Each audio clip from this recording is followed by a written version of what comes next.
PH kan bisa set kemasan lebih set.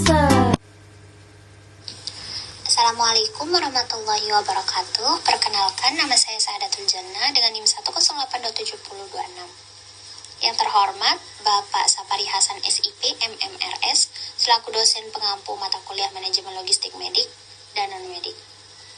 Pada kesempatan kali ini, saya akan menjelaskan tentang optimalisasi manajemen logistik medik dan non-medik rumah sakit, studi kasus multisitus pada 3 RSUD di Indonesia.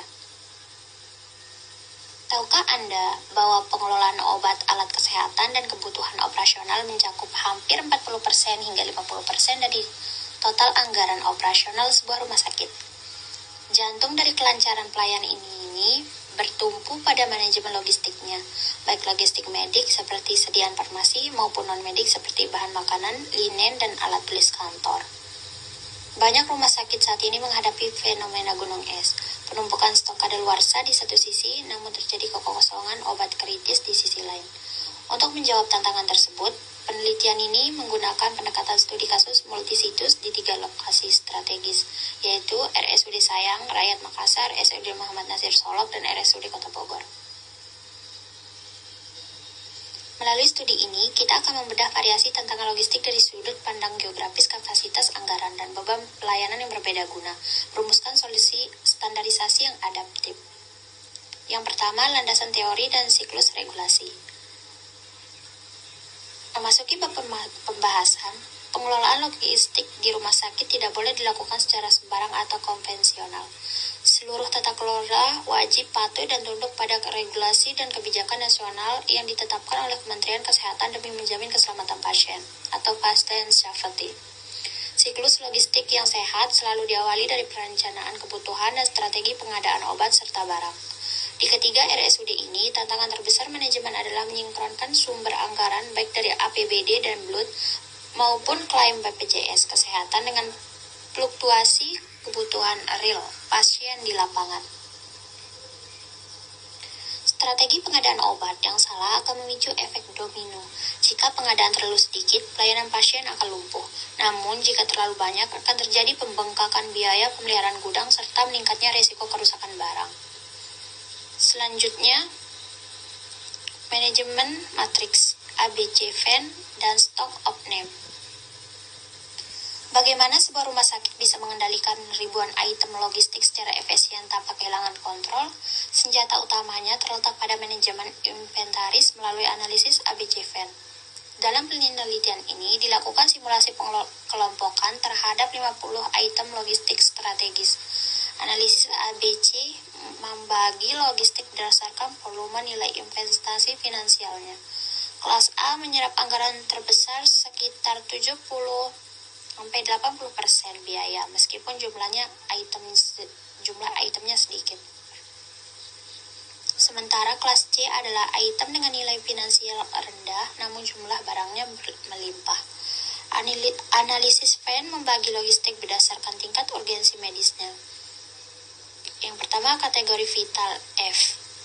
V adalah obat atau alat penyelamat nyawa, life saving, yang stoknya wajib selalu ada. Kategori esensial E untuk menyembuhkan penyakit utama.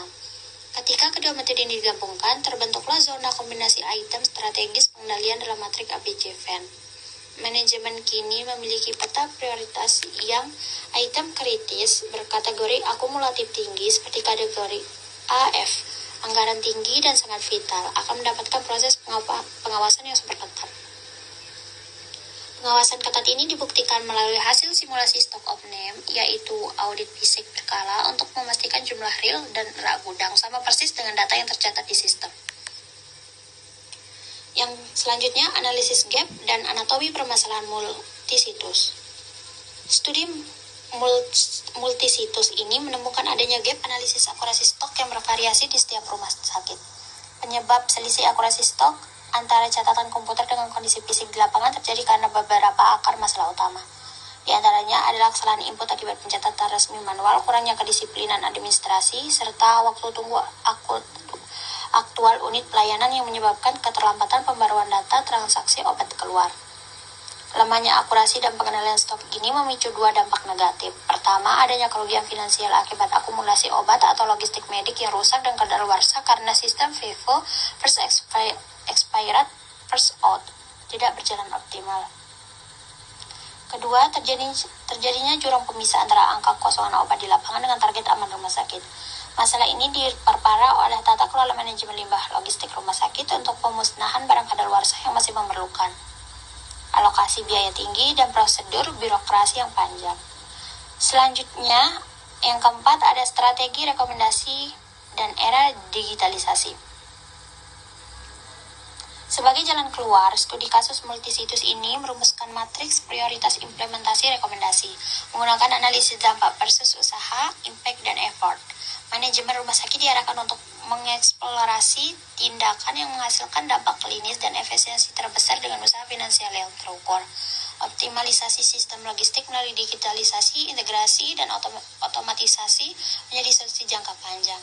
Ketiga, RSUD direkomendasikan melakukan migrasi dari sistem pencatatan konvensional menuju ekosistem digital terintegrasi. Dengan digitalisasi dan otomatisasi, proyek stok opening dapat berjalan secara real time menggunakan teknologi berkode.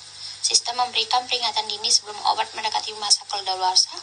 Alur distribusi dari gudang pusat ke apotek satelit dan bangsal rawat inap dapat terpantau otomatis.